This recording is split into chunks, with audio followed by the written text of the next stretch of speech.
Jesus siyabonga. Nangalesi sikhathi Thixo wethu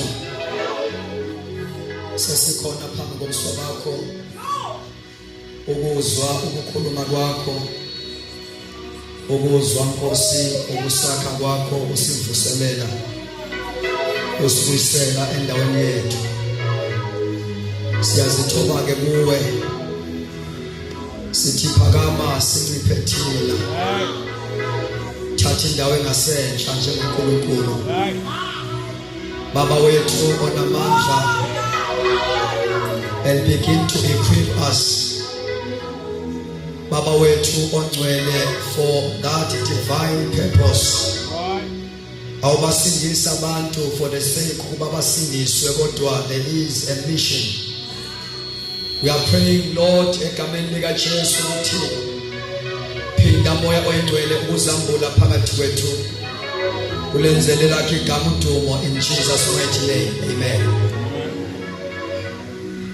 Asibingelele bathandekayo ngokuzithoba okukhulu umzimba kaKristu wonke, obaba, omama, abantu abasha, sibingelele the organizing team, nomama Shosha, and all the guests ezibekekile kule ndawo, mama Banda nobaba, sibingelele abefundisi abakhona nomama mfundisi.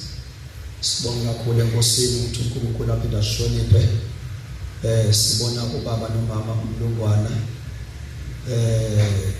bakhona phakathi kwethu, uNkulunkulu abavusile to teach the body of Christ everywhere, to disciple people, to align people with the mandate, Great Commission. Amen. So nami ke sengiphambi kothisha bami, alibonga igama lenkosi. Yabona kakhulu ukufundisa phambi kwathisha ngoba angiqaphele ukuthi uthini. Alibonga igama lika Jesu. Siyabonga kakhulu babona bekhona phakathi kwethu. Sibonga nengcebo zenkosi zonke ezikhona. Alibonga igama lenkosi. Kwi-session esisuka kuyona abathandekayo, we didn't finish or manage to finish kahle ngenxa ukuthi ke umoya oyingcwele uthathe over as we were trying to teach. Amen. Ngicela ke sibuyele ke subject yethu, the role of fasting and prayer in advancing the kingdom agenda. The role of fasting and prayer in advancing the kingdom agenda. Sifundela phaya kuncwadi kaJoel chapter 1 verse number 14 and chapter 2 verse number 12 and verse 28. Cela sifundele ke obekade sifundela kwelesixhosa. Bekezani ithuba lokuzila, ewe miselani imbizo eyodwa, waqokelelena amadoda amakhulu, abe bonke abemi belilizwe, mabeze endlini kaNdikhoyo uThixo wenu, bakhale kuyo. Verse 12, yes. Chapter 2, verse 12. Ewela lokhu utho uNdikhoyo yena uthi, alisani kwangoku, uyelani kum ngomqhele omnye, wokuzila ngenyembezi, nangesingqala. Verse 28. Othi ke emva koko, Abona ke ensobe indaba ebalulekile. Othi ke emva koko. What is that?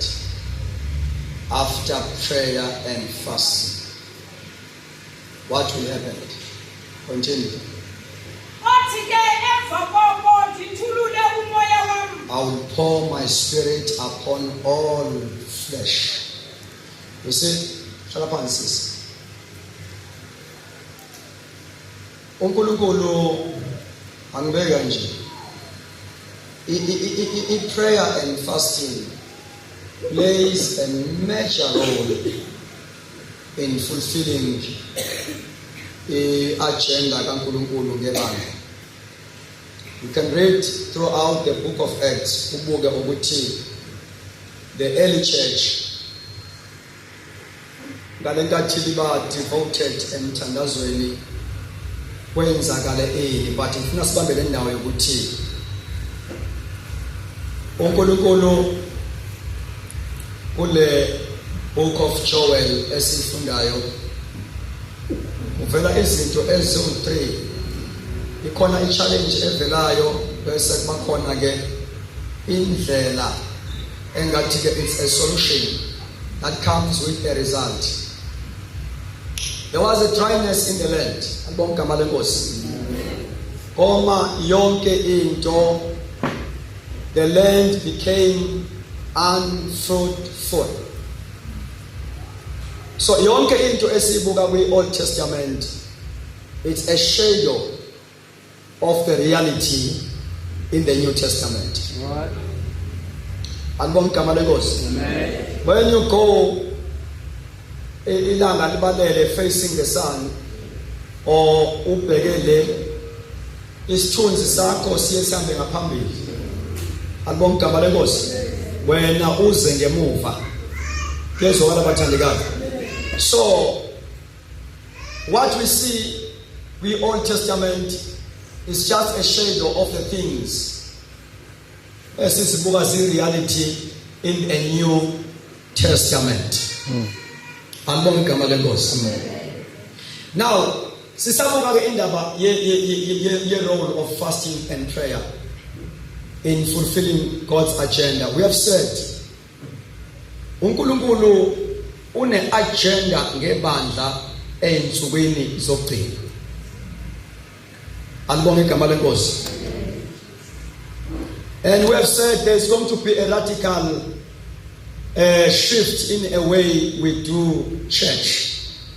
In as much as ingekho into entsha that is new uNkulunkulu azoyenza. Kodwa uNkulunkulu ibandla uza kulibuyisela endaweni yalo. Kezwakala bathandekayo. Okay. We have said ngendaba ye shift ne change in leadership and also kuyibandla. Enye into ebalekile ofanele sibuke lapho ukuthi uNkulunkulu is going to restore ama local assemblies abe exactly lento ayeyiyo kwi-1st century ibandla liqala. We talk of Jerusalem, we talk of Antioch, Ephesus. They were not preaching centers. Kwameyona indawo yokushunyayezwa kwabantu noma yokusondiswa kwabantu. They were training centers. That is why they became sending centers. IBhayibheli lithi ebandleni lase-Antioch there were prophets and teachers. While they were ministering to the Lord in fasting and prayer, uNkulunkulu wathi ngikhipheleni phakathi kwenu Barnabas and Saul. And izwi lenkosi lithi laba bazalwane they spent isikhathi esingangonyaka teaching the believers lapha e-Antioch up until abantu baze bathi abantu baze bathi amaKristu kwaqala e-Antioch ba abaza ukuthi amaKristu. We see the power of teaching, equipping the saints. Siyamsala bathandekayo. So, kufanele uqale kuweke change your attitude, the way you view the local assembly. It must become a training center. Skole sakho moya, where you are there to be discipled. Glory to Jesus. To be discipled. And uNkulunkulu cannot trust you to any assignment. You may have a sense of calling, but missing a process of being discipled. Uzawugijima ungaphethe mandate.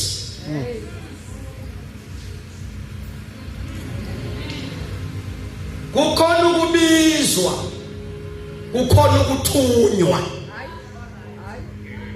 Baningi abantu abagijima besabiziwe bengathunywanga. Because when God calls, you must come to him. Glory to Jesus. Now, ukhona abantu ke abanele bezwa a sense of calling bagijime bengaphethe mandate. Uma ubizwa uyasabela uze kulo obizayo. Ngiyezwakala bathandekayo. There is a calling, there is a sending. God must trust you before he can send you. You must be trusted as you become a faithful follower of Jesus Christ. And allow him ukuthi akwenze. Baningi abantu abagijima befuna ukuyokwenza abanye bengenziwe bona.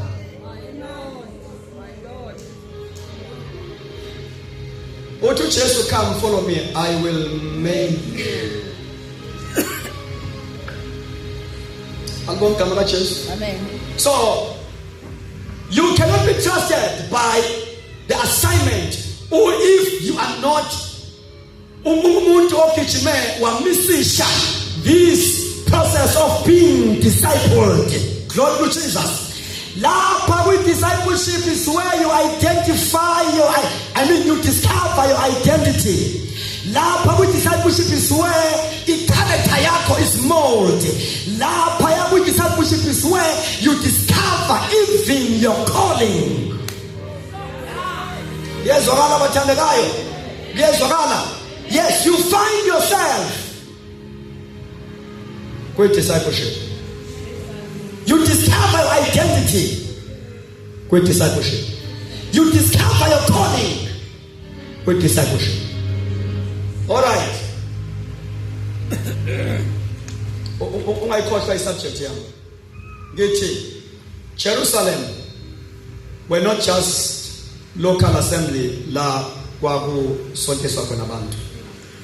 People were equipped. That is why Bible after besindiswa about 3,000, they devoted themselves to the apostles' doctrine.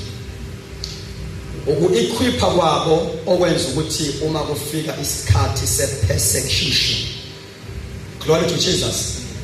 Usathane ethi uyaqeda ngebandla kanti ma elenza liba ingozi embusweni kaSathane. I will show you just a typical example. Albomgama kaJesu. Lapha in the book of Acts chapter 8. If you can read to verse number 1, no verse number 4. Sibuge a result yabantu who are well equipped for the kingdom. Not for it, for the kingdom. Ngoba sinayo tendency yokuthi masikhula sithathe shape yamasonto ethu, singathathi shape kaKristu, singathathi formation of Christ. Umuntu mayikhula enkosini akavezi ukuthi usonto yakho uveza ukuthi ukhonza bani. Let me repeat myself. When you are growing in the Lord, awuvezi ukuthi usonto yakho uveza ukuthi ukhonza bani. Amen. Amen. That is the growth. Fanti verse ukuthi ubani omkhonzayo. Yes. Now, lapha chapter 8 sibona iresult yoku-equipa kwama-saints. Amen. Ivela kahle iqamile chapter 8. And uNkulunkulu wadedela i-persecution ngoSaul. Ngoba ibandla amandamento chapter 1 verse 8. God will introduce chapter 8 verse 1.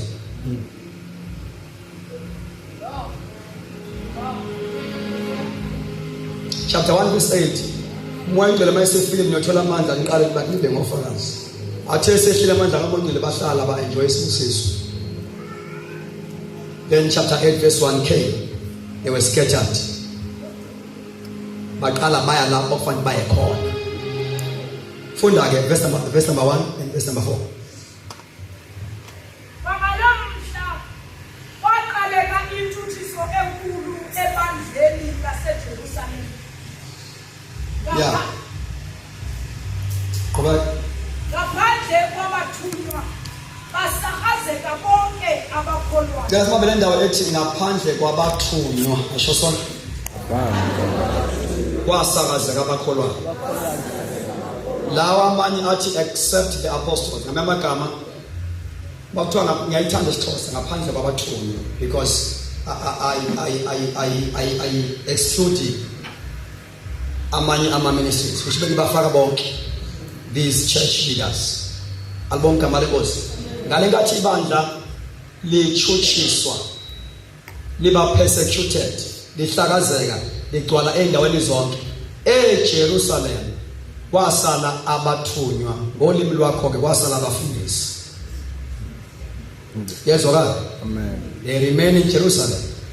And there is a purpose why the verse iveza lokho iba specific ukuthi khona basala kukhona baphuma bahlakazeka. Ngiyezwakala bazalwane. And you must pay attention ekutheni ngale nkathi behlakazeka abahlakazekayo obani abahlakazekayo. Ngale nkathi bahlakazeka benzani as they were scattered. So, ngamagama ke abahlakazekayo were ordinary saints, ordinary members of the church. Amen. Abathunywa bona they remain in Jerusalem. Akesizweke ukuthi namakholwa lawa ordinary. Hallelujah. Enzani as they were scattered. Last buka khona i-result yokuequipwa kwabantu, well equipped church. Verse 4. Abakholwayo ababethesa. They went everywhere preaching the word. I shall not get preaching the word. Say it one more time. Preaching the word. Jerusalem. These are ordinary members. As they were scattered, they were preaching the word, not tradition. They were preaching the word.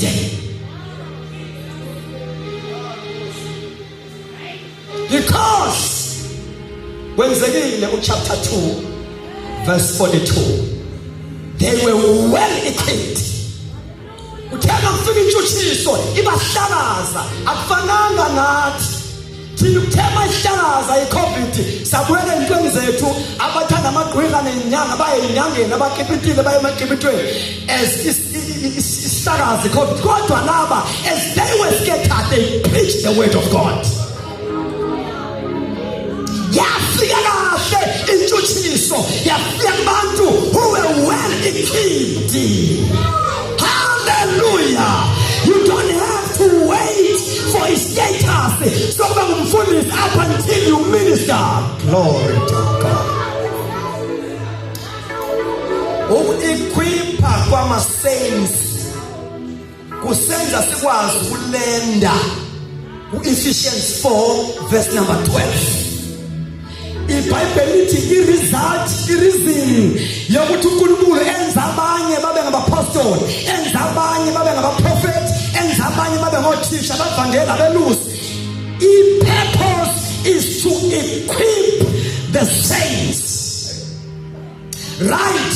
If the saints are well equipped, they become ministers. To equip the saints for the work of ministry. Once the saints become ministers, automatically they are able to build one another for the edification of the body of Christ. Equipping, ministering, edification. Here's one. As they were scattered, they preach the word. Baze ba establisha baqala amabandla okuqala waqala ngabapostoli, aqala ngama-saints. Or we talk of Antioch, aqala ngama-saints nje aye-ordinary, scattered all over. When you can have a status, ufuna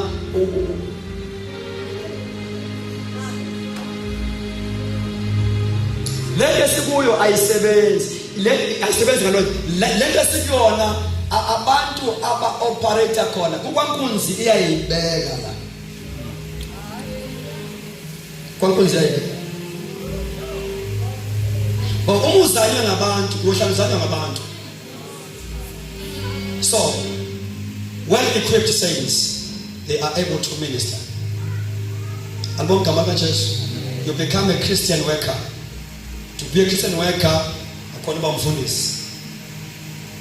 is to become a servant. And it's not all of us are Christian workers because of preaching. It's not limited to that. Amen. So, once you are well equipped, you move from being a convert, ungene with discipleship, equipped, and then you move, you become a servant, you serve. Yes, as you serve, we are wise futhi uphinde uwenze okwenziwa kuwe to disciple others. Okay. Ingakho athi umbhalo amaHebrew ukuba kuya ngesikhathi enakholwa ngazo ufuna ngabe semfundisa abantu. Yet it's a thing of this. So as they were scattered, they minister, they preach the word. I like the statement that says they preach the word.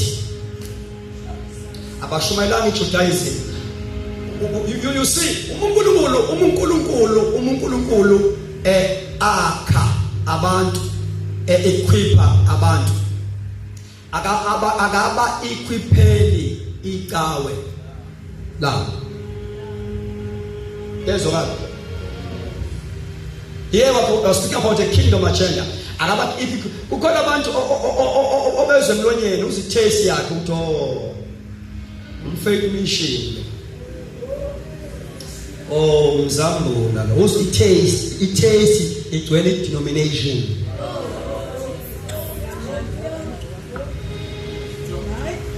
Lo muntu akwazi ukumthatha umbeke noma ngoba unescope sekawe. He cannot minister to the body of Christ. Uzawuthi efika lapha befaka i-tradition yecawe ngoba onke amacawa nama-traditions akhona. Ungakwazi ukuhlukanisa izwi ne-tradition.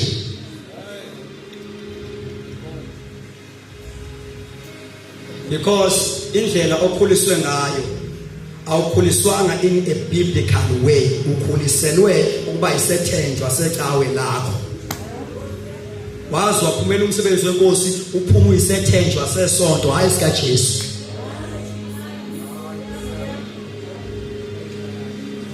Kwena abantu abakhuthele ngeinto zesonto abangakhuthele ngeka Jesu sesonto.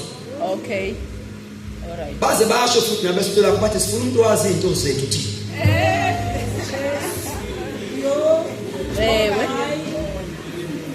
Yes. Ningasifakela abantu afuna abantu abazi into zethu. Lalela. Yeah. Alright, hlala lapho. Ungalingi uzame ukungena kwi-ministry uthathe i-calling kanti usagcwele zesonto. Uzoba yisifiti.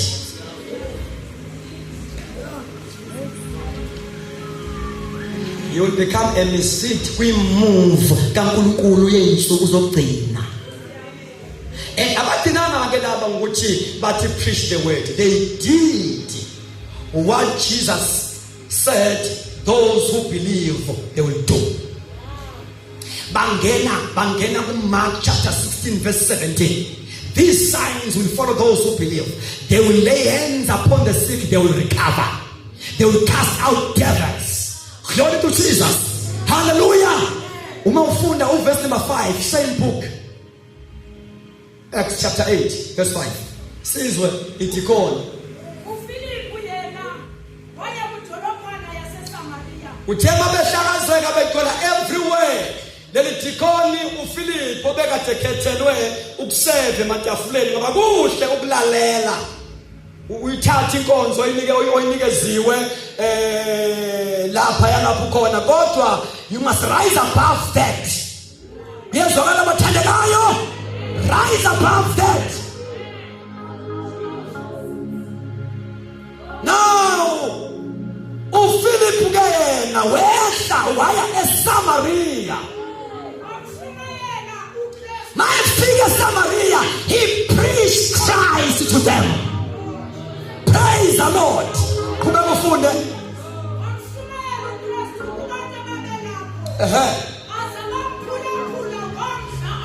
Baze bamphulaphula ngomdla omkhulu. Yini yenza ukuthi abantu bathi pay attention to the minister. Nothing else. Ayona theology. It is the anointing.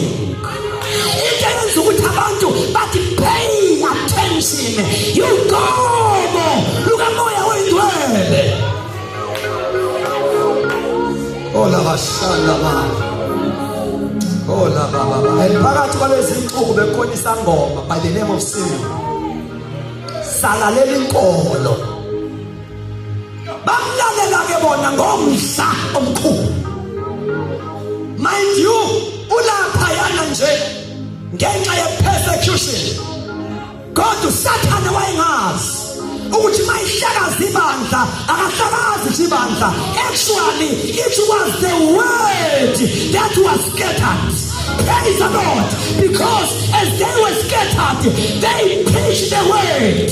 La promise within the four walls of the church. La sabalala. Hallelujah. La babekona. La praise.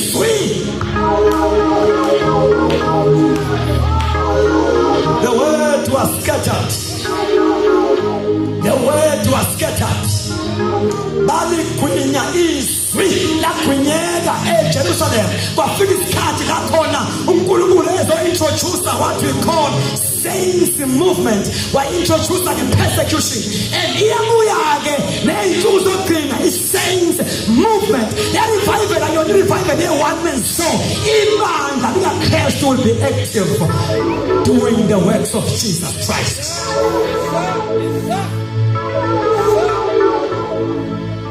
As they were scattered, they preached the word. Hallelujah. I focus to Philip Samaria. It was amlalela. Hallelujah. Kube kufunde konda wengithanda. Bathi bemphulaphula. Babe beyibona. Lalela. In the English city, they heard. This is hearing and seeing. Kuno hearing and seeing in English. Hearing and seeing. This one kanjalo ivangeli masephelele. Abantu kabezugcina ngokuzwa uNkulunkulu esimshumayela kufanele bambone. Hearing and seeing. They hear the gospel message. They saw signs and wonders. And the Bible, they will follow us. They will follow those who believe. Glory to Jesus. Lenta yenziwa ngabapostoli, ayenziwa ngabavangeli, yenziwa umuyingcwele mayisefikile. He changed ordinary believers to do extraordinary things. Hearing and seeing, you may be seated. The things that Philip did. Album Kamalengos. Hearing and seeing. No me bala nje look. Yabona la benza exactly njengo Jesu. No me bala uLuke verse number 1 uthi incwadi engayilobela wena Theophilus. Ngakho konke lokhu uJesu aqala ukukwenza nokufundisa. Doing and teaching. In doing, people see. In teaching, people hear. So, as Philip, as Shumaela, they saw and they heard. I pelele the gospel. Umanga hambi a demonstration of power.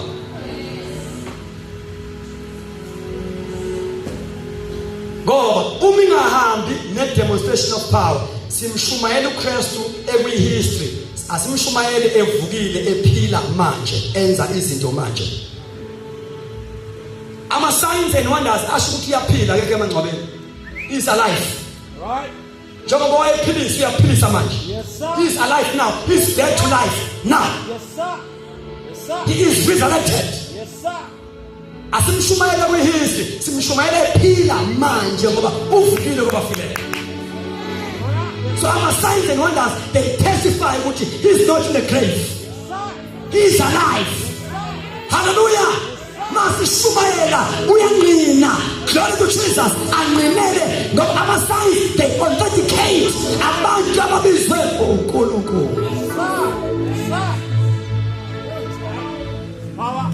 Kuthiwa ke uma uqedela lo verse kwenzakalani?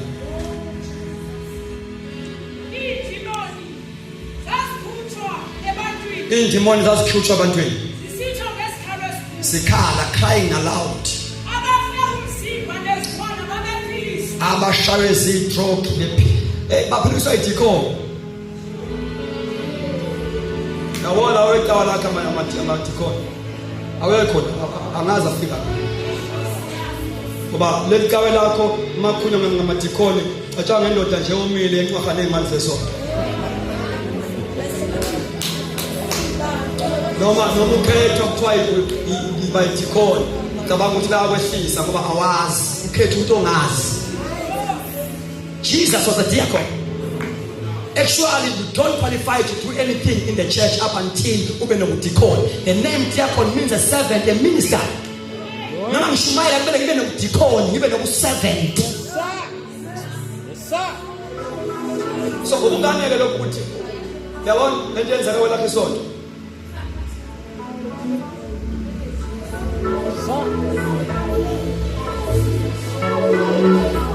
itikone likhipha indimoni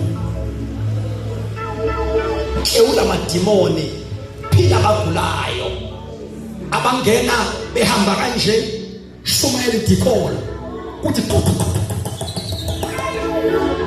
iwelqede liye ematafuleni eJerusalem akongama lenkosi. Hallelujah, hallelujah. Ngoba uNkulunkulu ngeke asebenze ngabantu abangekho submissive. Akathi kusebenza uThixo kodwa ube usubmissive.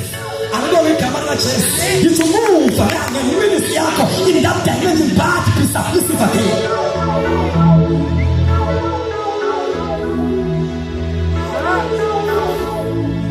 And ngithanda iresult yemvuselelo kaFilipi eSamaria. Akongama lenkosi. Verse 1, no verse 6. Full. Yes, read. Full verse 6.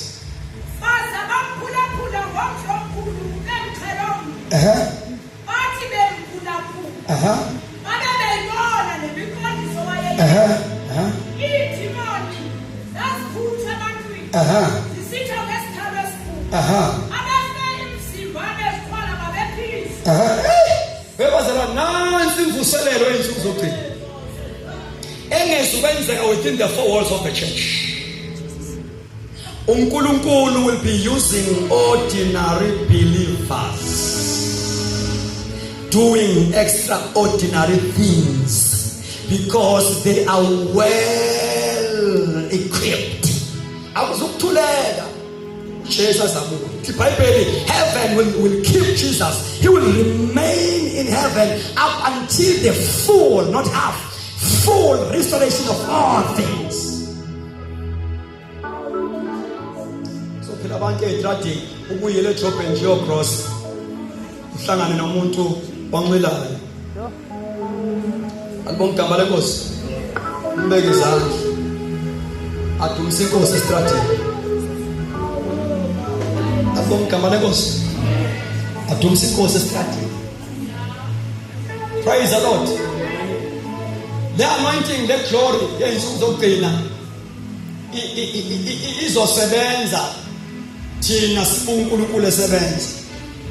Uyazi ukuthi uzothi udlula nje kulezi inyanga ngithini inyanga lapha amakhosi. Makhosi.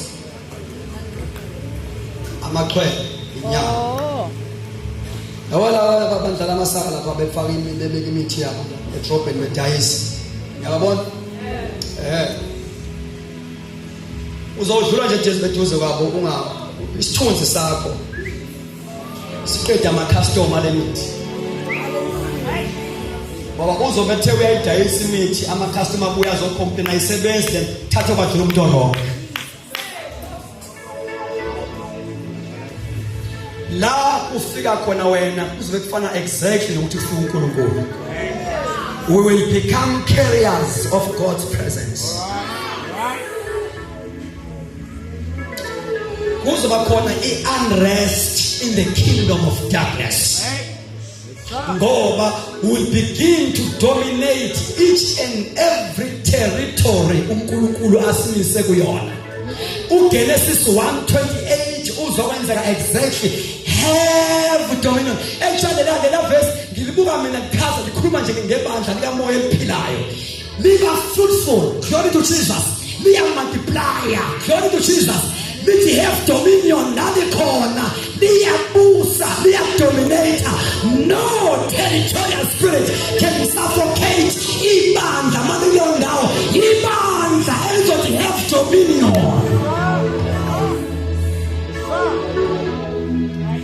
Because ibandla kamoya must be felt in the community. It must be felt. Kumele lizwakale. Yes, ngingabeka ama directional signs ukuthi sokela khona kuphi. Kodwa fanele sizwakale. Alibonke igama lenkosi. Ngifuna result yevuselelo. Ezizinto zatho abantu balodolo. Balovuyo olukhulu. Nanso ke result. Hey, when is that revival? Kuthiwa there was a great joy in the city. Malifikile ivangeli abantu bayaphunyuzwa. Umakhamandela kaSatha. There was a great joy. One man invaded Samaria. One man. There was a great joy. Kwidolobha laseSamaria baphunyuzwa abantu kumakhamandela kaSathane. Kufika indoda eyodwa nje preaching the word, casting out the devils. There was a great joy in the city. Right. Well-equipped believers, they can do the works of Jesus Christ. Well-equipped. Albon kamalagos.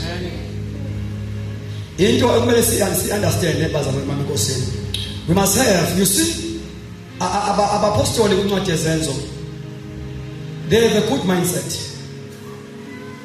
Uma lento izokwenzeka. We must have an apostolic mindset. The way we view the way we view the church members. Albon kamalengos. Apostoli, they view their members as ministers. Babengaboni bakusindiswa abantu babengaboni abantu abazobenza bahlale kahle bakhiphe ishumi yabo. They view them as ministers. That is why babephuthumisa uba equipa bephuthumisa ubabhadiso kamoya oyingcwele, because they view them as ministers at the end of the day. Yayibona language yethu namhlanje noma kusindiswa abantu abakhulu sithi sibamba big fish sibambe inhlanzi enkulu ukuwa lokho business. Le big fish engabe manager kamasipala izothi fika la ithi ingakazi nezinto zenkosi bene inikeze ikhulu. Yabona ngoba naphinde Big fish. afike lapha ke ethi engakwazi nakuthandaza nakuvula inkonzo ngoNkululeko. Selimnikeze ikhulu.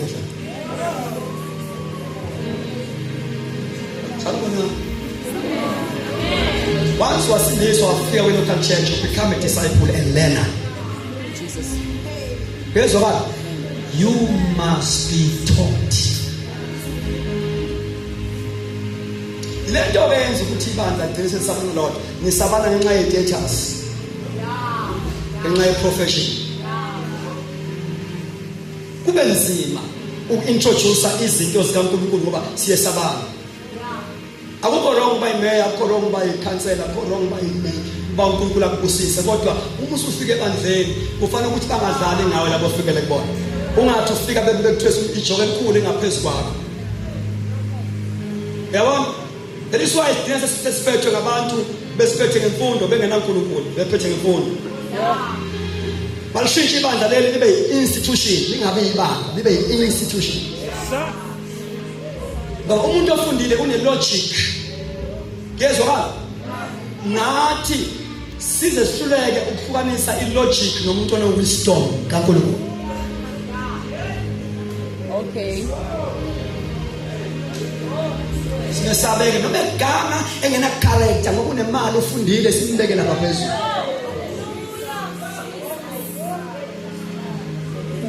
Sheshe samphuthumisa. Engakayitholi izinto zokuqala. Sanibona. Amen. So they view them as ministers called by God. Hallelujah. Amen. And their responsibility was to build them to maturity and give them platforms to exercise their gift. So la kule area of fasting, prayer and fasting, it gives birth to the revival of the Holy Spirit. You see, not just he fasted 40 days and 40 nights before azo baptism manzini atole the baptism of the Holy Spirit when the earth in the form of a dove. And two, the early disciples were continually devoted to prayer in the upper room up until the Holy Spirit came upon them. And when you study about the members of the early church, also they fasted, they prayed. When in the Bible, chapter 4, verse number 31, it gives a result of their prayer. Which Bible, after they prayed, the place where they were assembled together was shaken. So in prayer and fasting, iyasivula isibeletho sikamoya. Ngoba izinto sikamoya zizalwa emthandazweni. We can only give birth to spiritual things as we pray. Might is Oshashaka. Prayer is a womb where spiritual things are born. If prayer ingekho, kufanele sazi ke njengama intercessors. Ilenza ibandla libe barren, libe inyumba lingazali. Actually nje uJesu uthi my house shall be called the house of prayer. Dominating ministry in the house of God must be prayer. It's not the house of preaching. It's not the house of anything else. But will lack power, impact if there is no prayer. Right, Bamba. Ngithi ibandla uma lilahlekelwe ile weapon of prayer, it become barren, liba inyumba alikwazi ukuzala. Kunezinto zimenshina la. Leli gama lika barren lisho to be unfruitful, non-productive, childless. Also it means that you are not conceiving at all or producing at all. It also speaks of a dryness. Right? How do you diagnose? How do you see ibandla elibanjwa is spirit of barrenness? Let me give you this point. Number one, if there is no growth in the number of church members or new converts, there is a barrenness. Kwanda abawayo kunaba sindiswayo. Kwanda abaphumayo kunabangenayo. Lack of prayer enza ukuthi ibandla ligcine selibanjwe umoya okuba barren. Number two, if there is the absence of healings and miracles.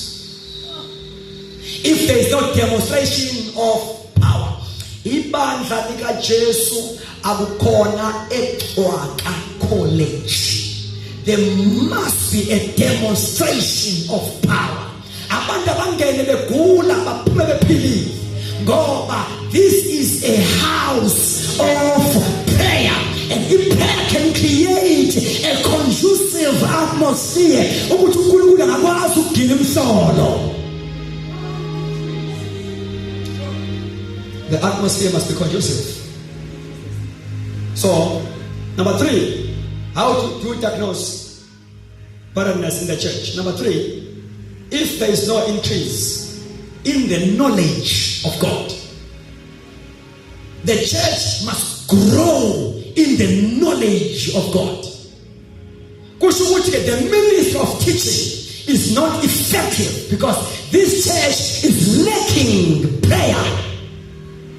Kunzima ukusebenza lapho bathandazwe khona.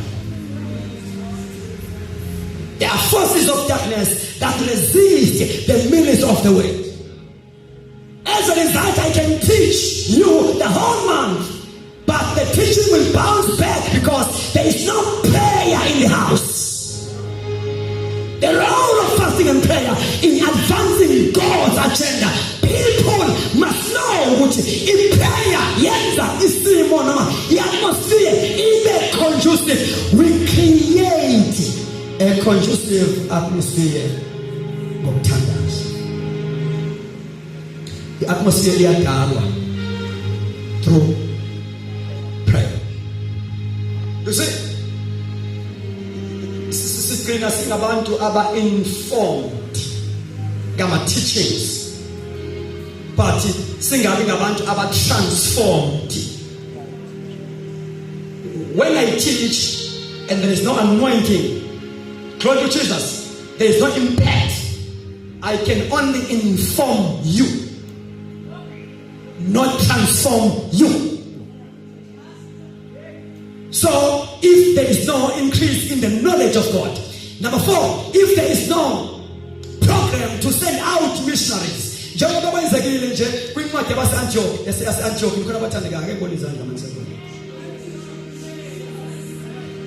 Isibeletho sebandla masishintshile sigcwala abantu beyikhundla abekho abantu who are sent out by God.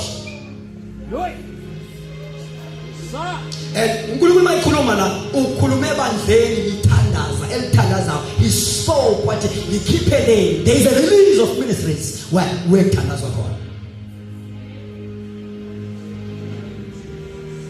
There is a release of ministries.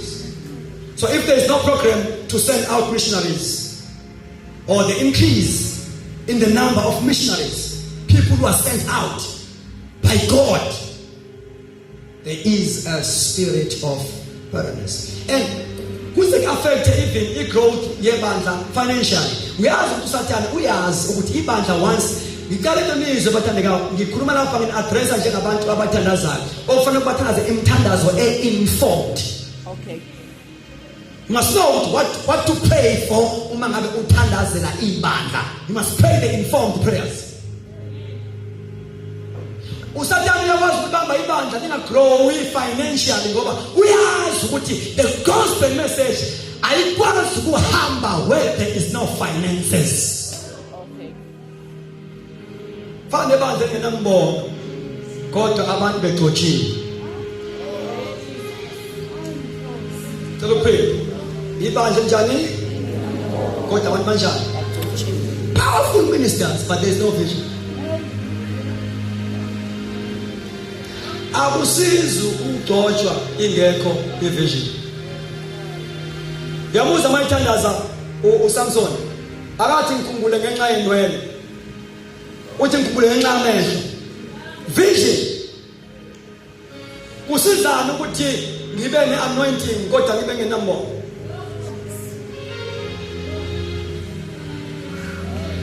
Number 6 or number 5, if there is no growth. Okay, number 6. If there is no growth in the length and depth of prayer or no prayer at all. Uma standards ibandla liyakhula kulama aspect of in depth ngokuchula emkhulekweni. Not in width. ake ngichazeke uthi uJeremiah ngibize ngizophendula ngikhombisa izinto ezinkulu ezifihlakeleyo kuyenzeka ibandla lithandaza kodwa uthola ukuthi alikhulile ekuthandazeni ngokujula umkhuleko wethu ushalo asikwazi ukubuya nezinto la emkhulekweni sizile all 21 days kodwa we are not deep in prayer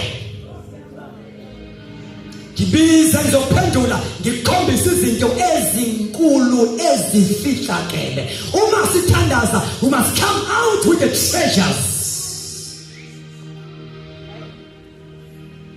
yes or growth in prayer. Now, sign number 7. If there is no growth in fellowship, no kwanda, no kuzandisa kwebandla in branches.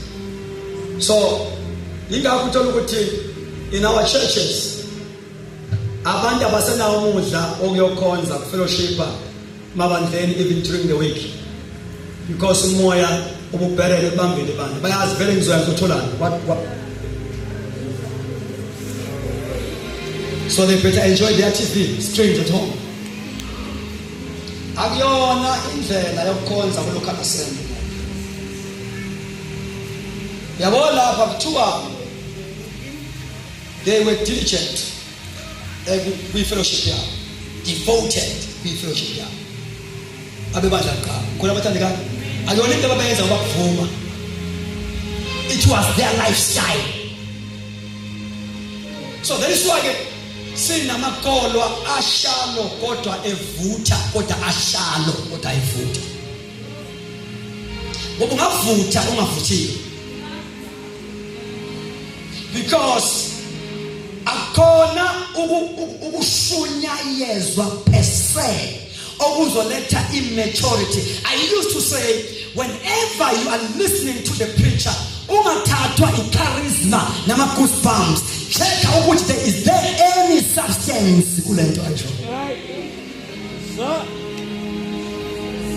because it is not a thunder that kills but it is the lightning.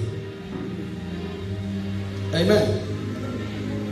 Asibambe lokho-ke bese siyathandaza. The remedy uNkulunkulu ayinikezayo is prescribed kuJoel lasifunde khona to sanctify. Amen. Fast. Then it comes sanctify to set something apart. Praise God. Now Uma ibandla uNkulunkulu elinikezile that grace to understand the ministry of prayer liyangena nakwile revelation ethi noma uNkulunkulu angasinika ama prophecies kodwa akwanele ukuba siwezwe. We understand ukuthi ama prophecies will never be fulfilled up until kuthandazwe ngawo.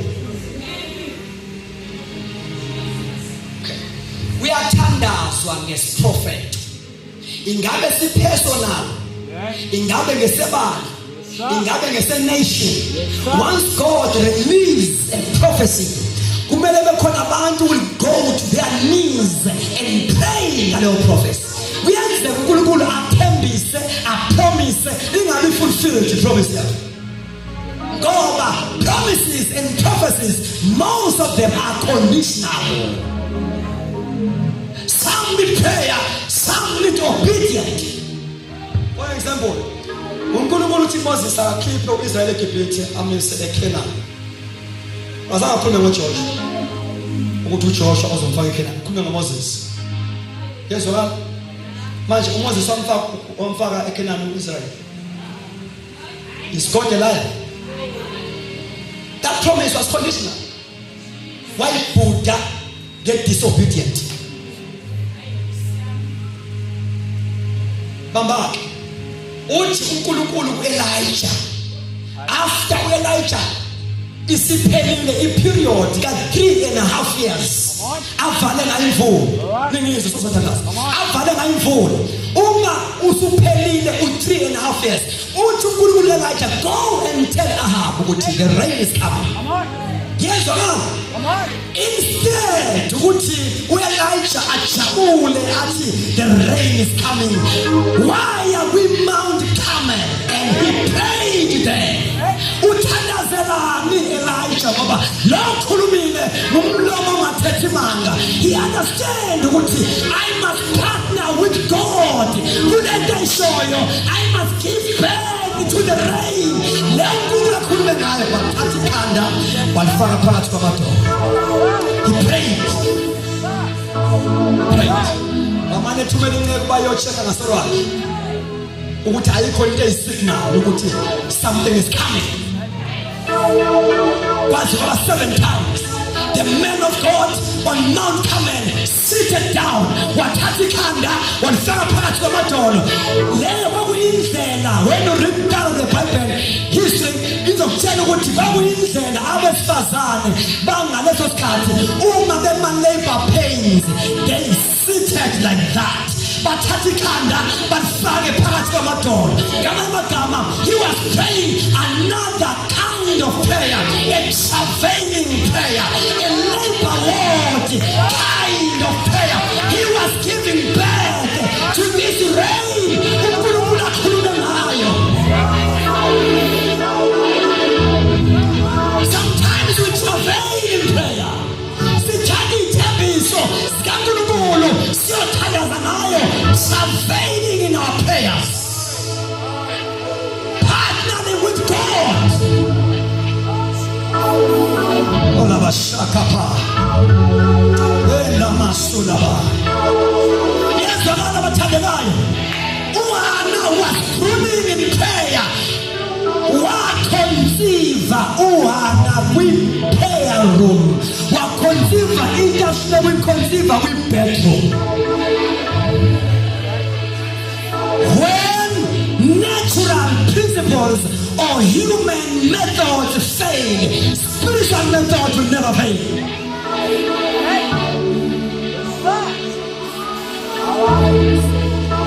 Wakhonziva spiritually speaking as a military lapeshino ethandaza kwazi badide kumfundisi wesonto wathi yodaba umzekweni ngoba wayesekuyingweni. There are different kinds of prayers. Nikhona abathandekayo, sometimes we travail, sometimes we labor in prayer. Glory to Jesus. Mayithandaza uJesu in the garden of Gethsemane, ilapho sazalwa khona, sazalwa eGethsemane as he was travailing in prayer. Umebethelwa. This is my version. What's my fulfillment? Abantu abasindiswa sishumayela, basindiswa sithandaza ngabo. Ngingashumayela mangishumayeza abantu engazange ngithandaze ngabo, I will not see any results. Abantu they get born again, bahlatshwa izwi as I pray. Ngalekathi ngikhala emthandazweni ngikhalisa bona bephenduka.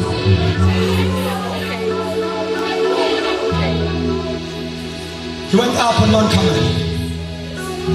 Wathatha ikhanda walifaka phakathi kwamadolo. Bathandaza. Hey! Wathandaza kwaze kwaba khona ifu elincane elingangesandla. Let us pray kuze hlangana amafu ngegama likaJesu waseNazaretha, amafu emvula yemvuselelo.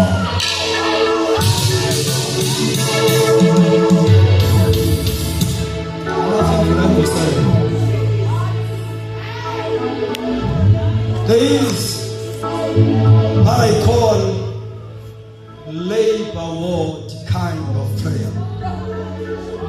Lapho uthandaza khona umthandazo ozalayo, ozala izinto ezitravel. Glory to God in prayer.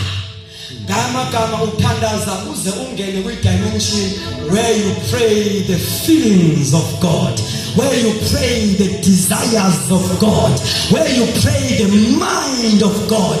There must be some divine thoughts that will creep into your mind as you pray, and you begin to pray those divine thoughts and travail in prayer up until lento ize izaliseke.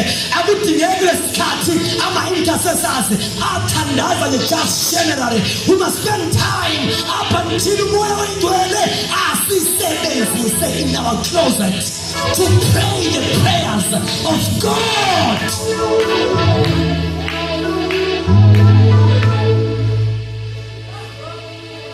To pray the prayers of God. uNkulunkulu asifake kwi-agenda yakhe. Masithandaze. Sithandaze agenda kaNkulunkulu. Alibonge igama lenkosi. uNkulunkulu namhlanje is giving a fresh anointing of intercession. Alibonge igama lenkosi. We must go back to our knees and pray for the church. Ibandla liboshiwe. Liboshelwe izinto zabo. Njengoba la liboshelwe uPeter. Kwangaboshi uPeter kuboshi minister. Jokubona ibandla kaKristu nje idominate ama positions. Ama ministries aboshiwe. Kufuneka abantu abazo-unlock emthandazweni. Aboshwe ekhona awazi operate because of the spirit of Jezebel. Ministers of our time, they are afraid to speak the truth because of the spirit of Jezebel. Esifeknisha abantu ababizo uNkulunkulu. Now kufuneka abantu abazothandaza ke njengoba ibandla labakhulekela abapostoli uma betheknishwa ngama-religious people of that time baye emthandazweni. Glory to Jesus. The Bible with one voice bathandaza bathi nika Nkosi izinceku zakho ukuba zishumayele ngaso sonke isibindi izwi lakho. Glory to Jesus. Abakhulekela ukuthi Nkosi protect them, let them stay in their homes. No, but let them bayitholile move forward ever and backward never. Rather banikeze isibindi bayishumayele bangahlali emakhaya ngoba the spirit of fear was there with every church namhlanje sisekhona. Alibonge igama lenkosi. That is why there is no move. I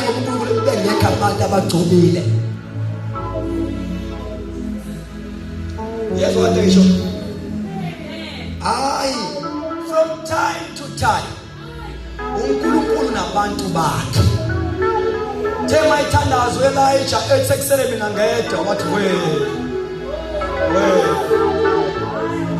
awazi ayikho generation engenansazi. uNkulunkulu manafihla abafihla from generation to generation. Umthandazo esikwenzayo ukuthi aphume abaprofeti emgedeni abaqale baministerishe as per their calling, and we must rebuke the spirit of Jezebel that manipulating abantu ababiza uNkulunkulu in the church of Jesus Christ. So ibandla lathandazane,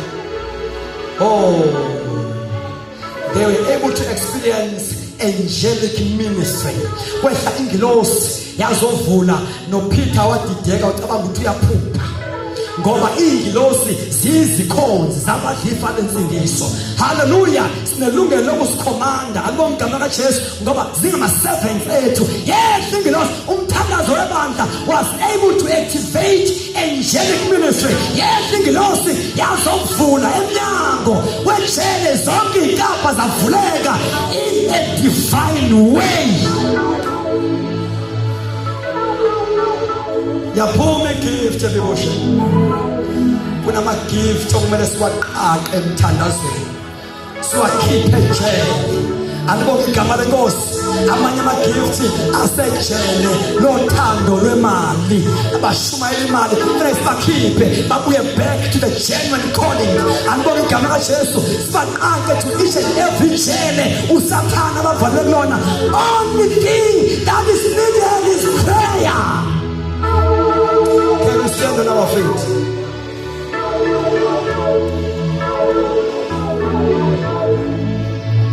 We stand on our feet.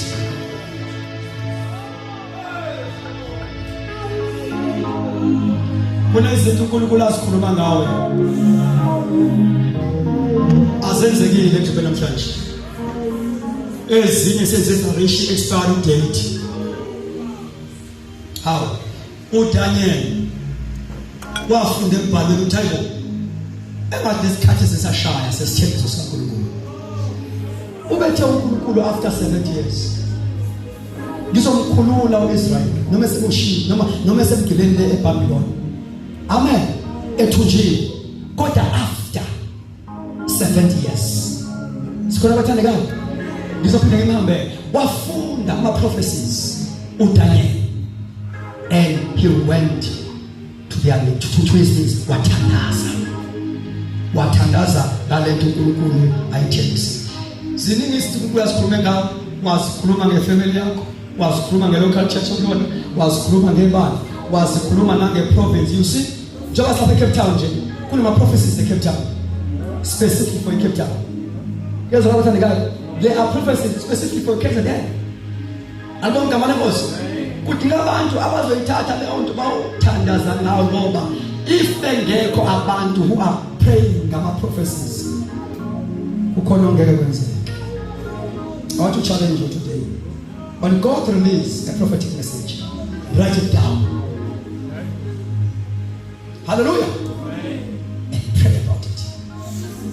Ezinye izinto uNkulunkulu uzikhuluma kuwe zibe singezabo. You write them down. Bafethu uyazi ne-agenda kaNkulunkulu nefamily yakho. Each and every family has got a special blessing. Unique. Kunecebo laThixo eli-unique for each and every family. So, that is why we must pray up until we become prophetic in our prayers. We pray icebo likaNkulunkulu ngale ndawo okuyona. Can we close our eyes and pray? Can we close our eyes and pray?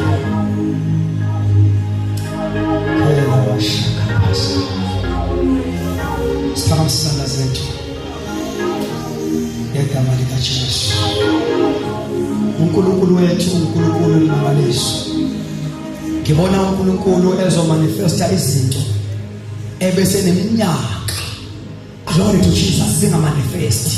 Kodwa umoya wengcwele is busy as I'm preaching and teaching. Umoya wengcwele is busy invading, glory to God, and releasing izinto ezistakhe eminyaka. Ngiyasithandaza bathandekayo. Oh, I love you. Oh, I love you. Glory to God. Our Redeemer. I love you.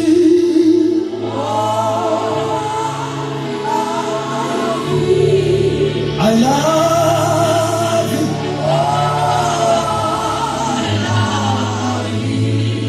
I love you.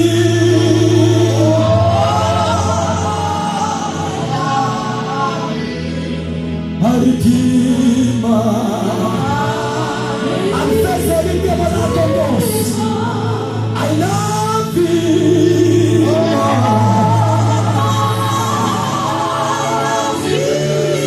Yes, I love you.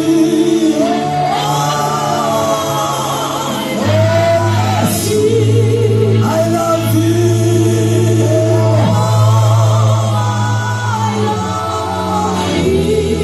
My Redeemer.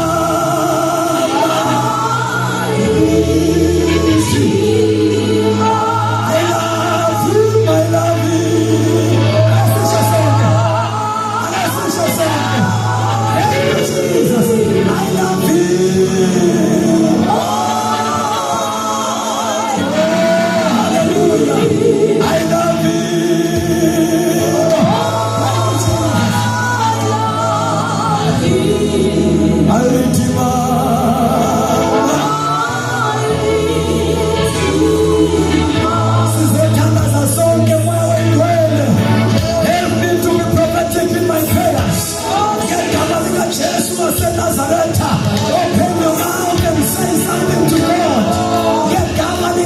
uJesu waseNazaretha